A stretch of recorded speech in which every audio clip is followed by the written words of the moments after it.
Verma and welcome back to my channel. So आज की इस वीडियो में मैं अपलोड करने वाली हूँ फिजिक्स के जितने भी आपके इंपॉर्टेंट टॉपिक्स हैं क्लास 12th के। सो इसमें सारे चैप्टर्स के जो इंपॉर्टेंट टॉपिक्स हैं वो मैं आपको बताऊंगी। Also because many of you had requested for the one shot videos, तो केमिस्ट्री के लिए मैंने स्टार्ट कर दिया अपलोड करना एंड ऑल्सो फिजिक्स के लिए I have made the videos. जल्द ही आपको सारी वीडियोज़ मिल जाएंगी। वन शॉट्स एंड MCQs के अलावा कोई भी अगर टॉपिक पे आपको वीडियो चाहिए है सो you can definitely comment down. जिस भी कमेंट पे सबसे ज़्यादा लाइक्स होंगे या मुझे कमेंट्स दिखेंगे कि ज़्यादा से ज़्यादा लोगों को ये सारी वीडियोस चाहिए है तो मैं वो वीडियो सबसे पहले अपलोड करने का ट्राई करूँगी। तो लेट्स स्टार्ट द वीडियो। तो जो हमारा फर्स्ट चैप्टर है वो है इलेक्ट्रिक चार्जेस एंड फील्ड्स। इसमें सबसे पहला आपका इंपॉर्टेंट टॉपिक है कूलम्स लॉ एंड उसकी जो कंडीशंस एंड ऑल होती है वो भी इंपॉर्टेंट है। देन क्वांटाइजेशन ऑफ चार्ज, ये इंपॉर्टेंट है। देन इलेक्ट्रिक फील्ड निकालना एक्चुअल कंडीशन पे, इक्वेटोरियल कंडीशन पे। टॉर्क कैलकुलेट करना, tau is equals to PE sin theta and work done in rotating an electric dipole, W is equals to PE into 1 minus cos theta. इसकी जो maximum and minimum की condition है वो भी बहुत ज़्यादा इंपॉर्टेंट है। फर्स्ट चैप्टर फिजिक्स के लिए ऑलरेडी मैंने वन शॉट अपलोड कर रखा है तो आप वो देख सकते हो। ऑल्सो MCQ वीडियोज़ मैंने अपलोड कर रखी है फॉर फिजिक्स, वो भी आप चेकआउट कर सकते हो।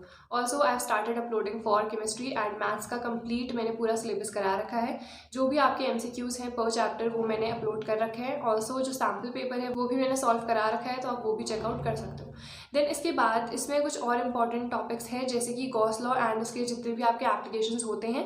एंड ऑल्सो अगर हमें पोटेंशियल एनर्जी का फॉर्मूला निकालना है एक इलेक्ट्रिक डाइपोल की, जो कि होता है U is equals to minus PE cos theta. Again जो भी इंपॉर्टेंट चीज़ें हैं ये सारी आपको नोट डाउन करनी है। देन उसके बाद हमारा सेकंड चैप्टर है इलेक्ट्रोस्टैटिक पोटेंशियल एंड कैपेसिटेंस। इसका भी मैं वन शॉट जल्दी अपलोड करने वाली हूँ, so stay tuned for that. तो इसका भी जो मोस्ट इंपॉर्टेंट टॉपिक है, सबसे पहले इलेक्ट्रिक पोटेंशियल कैलकुलेट करना, then again actual and equatorial condition पे कैलकुलेट करना। जो फर्स्ट वाला हमने देखा था इलेक्ट्रिक फील्ड कैलकुलेट करना, उसमें इक्वेटोरियल वाला ज़्यादा इंपॉर्टेंट है, बट यहाँ पे इक्वेटोरियल के लिए जो वैल्यू है वो 0 ही हो जाती है तो इट्स नॉट दैट इंपॉर्टेंट। बस आपको जितने फॉर्मूलाज एंड ऑल हैं सबके लिए वो याद होने चाहिए। देन उसके बाद relation between potential gradient and electric field, ये बहुत इंपॉर्टेंट है। बहुत सारे डेरिवेशंस में भी ये यूज़ होता है। वैसे तो आपके डेरिवेशंस आएंगे नहीं, बट आपको कुछ चीज़ें आनी चाहिए। डेरिवेशंस के बीच में बहुत सारे ऐसे फॉर्मूलाज आ जाते हैं जिनसे आपके डायरेक्ट क्वेश्चन आ सकते हैं।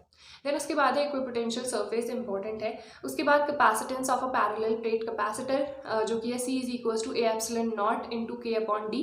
एंड अगर K की वैल्यू 1 है तो C is equals to A epsilon naught upon D हो जाता है वो। एंड अगेन अगर एक डाइलेक्ट्रिक स्लैब पार्शली इमर्स किया गया है बिटवीन द प्लेट्स तब क्या फॉर्मूला होता है वो भी बहुत ज़्यादा इंपॉर्टेंट है। देन उसके बाद एनर्जी लॉस। तो जब भी हम किन्हीं भी दो पैरेलल प्लेट कैपेसिटर्स को पैरेलल में आके जोड़ते हैं तो उसमें एनर्जी लॉस होता है एंड ऑल्सो एक कॉमन पोटेंशियल वहाँ पे फॉर्म होता है। ये सारी चीज़ें इंपॉर्टेंट हैं। एनर्जी लॉस कितना हो रहा है जब दोनों को जोड़ रहे हैं, ये वाला इंपॉर्टेंट है। देन उसके बाद energy density of a capacitor, ये वाला भी टॉपिक जो है ये इंपॉर्टेंट है। देन इसके बाद let's move on to the third chapter. Third chapter है आपका करंट इलेक्ट्रिसिटी। सबसे पहला ड्रिफ्ट वेलोसिटी इंपॉर्टेंट है। Then relation between current and drift velocity, जो कि होता है I is equals to ANEVD, ये इंपॉर्टेंट है। एंड न्यूमेरिकल्स तो जितने टॉपिक्स मैं बता रही हूँ ना उनसे तो न्यूमेरिकल्स डेफिनेटली प्रैक्टिस करना।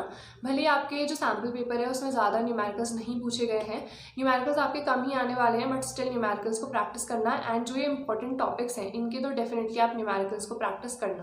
देन उसके बाद ओम्स लॉ एंड जो कॉम्बिनेशन ऑफ सेल होता है सीरीज में पैरेलल में, एक मिक्स्ड वाला भी होता है, वो उतना ज़्यादा इंपॉर्टेंट नहीं है।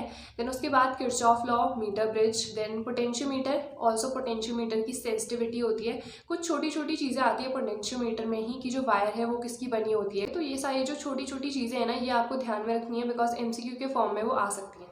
देन उसके बाद comparing EMF of two cells using potentiometer, then finding internal resistance. इनके जो फॉर्मूलाज है ना वो आपको याद होने चाहिए। पूरा रटने की ज़रूरत नहीं है आपको बिकॉज ये कंप्लीट ऐसा डेरिवेशन एंड ऑल तो नहीं आएगा, बट जो जो उसकी चीज़ें हैं, फॉर्मूलाज है, फाइनल डिराइव, वो सारे आपको आने चाहिए। एंड ऑल्सो इनसे रिलेटेड जो न्यूमेरिकल्स है। देन उसके बाद पोटेंशियोमीटर को हम आइडियल वोल्ट मीटर क्यों कहते हैं ये आपको आना चाहिए बिकॉज पोटेंशियोमीटर की जो बैलेंसिंग की कंडीशन होती है वहाँ पे कोई करंट फ्लो नहीं होता है। तो ये जो छोटी छोटी चीज़ें हैं ना ये आपको आनी चाहिए, MCQ के फॉर्म में ये आ सकती हैं। देन इसके बाद let's move on to the fourth chapter, जो कि है मूविंग चार्जेस एंड मैग्नेटिज्म। इसमें सबसे पहले लॉरेंस फोर्स कब मैक्सिमम होता है वो भी आपको आना चाहिए। देन बायोट-सेवर्ट्स लॉ, ये भी इंपॉर्टेंट है। Then magnetic field at the centre of a circular loop, ये आना चाहिए। उसके बाद अगर हम एक सर्कुलर कॉइल की बात करें उसकी एक्चुअल कंडीशन पे, ये दोनों बहुत ज़्यादा इंपॉर्टेंट है। जो ये एक्चुअल कंडीशन वाला है ना ये बहुत इंपॉर्टेंट है एंड इससे रिलेटेड न्यूमेरिकल्स भी आते हैं। देन उसके बाद एम्पियर का सर्किटल लॉ, ये इंपॉर्टेंट है। देन उसके बाद magnetic force acting between any two parallel straight current carrying conductors, ये सबसे ज़्यादा इंपॉर्टेंट है। इससे रिलेटेड न्यूमेरिकल्स तो सबसे ज़्यादा आते हैं, इसीलिए आपको वो अच्छे से आना चाहिए। देन उसके बाद मूविंग कॉइल गैल्वेनोमीटर इंपॉर्टेंट है। एक suspended coil, second pivoted coil, but जो पाइवटेड वाला है वो उतना ज़्यादा इंपॉर्टेंट नहीं है, सस्पेंडेड वाला है। तो उसकी जो जो चीज़ें हैं वो आपको आनी चाहिए। अगेन जो उसकी सेंसिटिविटी होती है वो आपको आनी चाहिए। देन ये हमारा 4th चैप्टर हो गया कंप्लीट। इसके बाद we have our 5th chapter.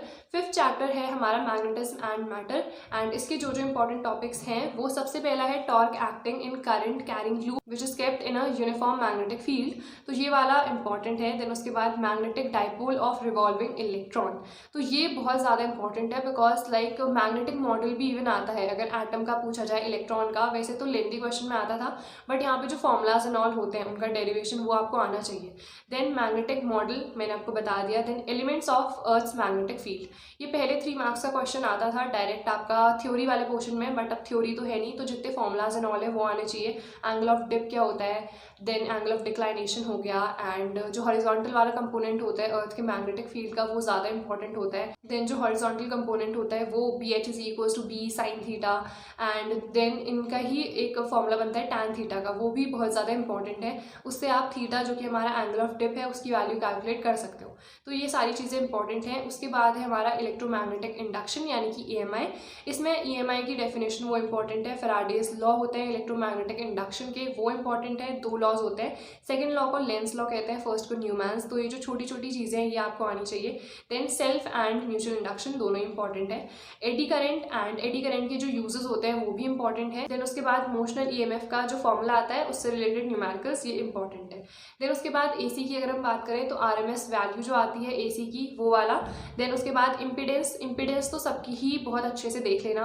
LC circuit होता है हमारा LR LCR, तो इसमें से जो मोस्ट इंपॉर्टेंट है एक तो हमारा LC सर्किट है, देन हमारा LCR सर्किट है, बिकॉज इसमें जो डेरिवेशन है वो थोड़ा अलग होता है।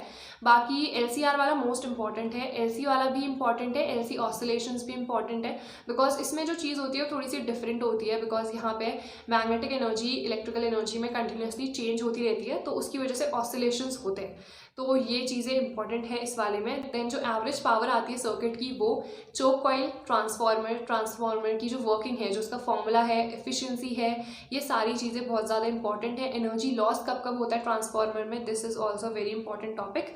तो ये जितने भी चैप्टर्स थे मैंने उन सबके जो जो इंपॉर्टेंट टॉपिक्स हैं वो आपको बता दिए हैं। ऑल्सो जो 1 शॉट्स है मैंने बहुतों के लिए अपलोड कर रखे हैं, लाइक AC के लिए आपको मिल जाएगा, फर्स्ट चैप्टर के लिए मिल जाएगा, केमिस्ट्री के अगर आपको 1 शॉट्स चाहिए वो भी मिल जाएंगे।